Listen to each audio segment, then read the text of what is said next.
This is a brief example of what we do when we do gate operator scheduled service. This particular property happened to have 2 gate openers. We're walking around the gate opener because we've noticed some safety issues that have to get addressed. We are taking pictures and video so we can explain to the property owner and or management what's going on.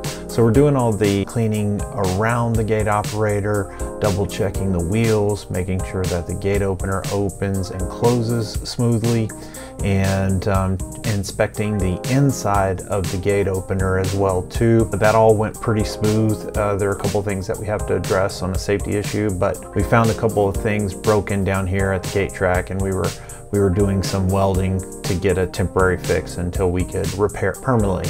We went to the other side of the property to perform the scheduled service on this automatic gate opener, and went pretty quick. We didn't have any problems. There are 2 or 3 things that need to get addressed. As far as regular maintenance, they had the emergency drop chain box needed to get replaced, and I believe just a couple of small little wheels that need to get replaced on the inside of the automatic gate opener. If you're looking to upgrade your automatic gate opener, or you need a whole new gate and automatic gate opener, you can call us at 214-931-2626. We'd be more than happy to stop by and give you some expert advice.